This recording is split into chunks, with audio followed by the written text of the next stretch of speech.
మన జీవితంలో మొదటి గురువులు ఎవరు అంటే మన తల్లిదండ్రులే. మన మొదటి అడుగు వేసినప్పుడు పట్టుకున్న చేయి, మన మొదటి మాట పలికినప్పుడు ఆనందంతో కన్నీళ్లు పెట్టుకున్న కళ్ళు, అవి మన అమ్మానాన్నలవి. కాని మనం పెద్దవాళ్లవుతున్న కొద్దీ ఆ ప్రేమను, ఆ త్యాగాలను మెల్లగా మరిచిపోతున్నామా? చిన్నప్పుడు నాన్నా నాకిది కావాలి అంటే వెంటనే తెచ్చేవాడు. అమ్మ నన్ను ఒడిలో పెట్టుకో అంటే తన పని మానేసి మనల్ని కౌగిలించుకునేది. ఇప్పుడు అదే తల్లిదండ్రులు మనతో మాట్లాడాలనుకుంటే మనకు టైం ఉండదు. వాళ్ళు అడిగే చిన్న చిన్న విషయాలకే మన కోపం వస్తుంది. ఎందుకంటే మనం బిజీ అయిపోయాం. కానీ వాళ్ళు మాత్రం ఇంకా మన కోసమే బ్రతుకుతున్నారు. ఒకరోజు వాళ్ళు మనల్ని అడుగుతారు, బిడ్డా కొంచెం మాట్లాడతావా అని. ఆ మాటలో వాళ్ళ ఒంటరితనం ఉంటుంది, వాళ్ళ ప్రేమ ఉంటుంది, వాళ్ళ ఎదురుచూపులుంటాయి. మనం గుర్తుంచుకోవాలి, వాళ్ళు మనల్ని పెంచడానికి తమ జీవితాన్ని అంకితం చేశారు.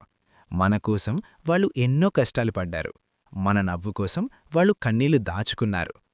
అందుకే పిల్లలుగా మన బాధ్యతేమిటంటే వాళ్లతో ప్రేమగా మాట్లాడాలి, వాళ్ళ మాట వినాలి, వాళ్ళను గౌరవించాలి, వాళ్లతో కొంత సమయం గడపాలి. ఎందుకంటే డబ్బు సంపాదించవచ్చు, పదవులు సంపాదించవచ్చు, కానీ తల్లిదండ్రులు ప్రేమను తిరిగి కొనలేం. ఒకరోజు వాళ్ళు మనతో ఉండకపోవచ్చు. అప్పుడు మనకు గుర్తొచ్చేది వాళ్ళ మాటలు, వాళ్ళ ప్రేమ, వాళ్ళ జ్ఞాపకాలు మాత్రమే.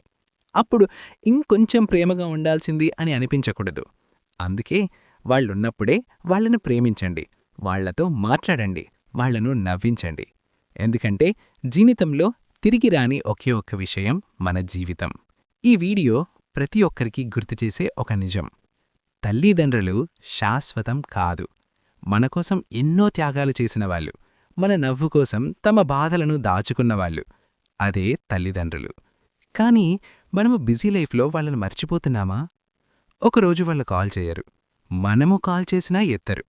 అప్పుడు మనకు మిగిలేది ఒక్కటే: పశ్చాత్తాపం. Don't ignore them. ఈరోజే మీ తల్లిదండ్రులతో మాట్లాడండి, వాళ్ళున్నప్పుడే ప్రేమించండి. వాళ్లతో గడిపే ప్రతి క్షణం అమూల్యం.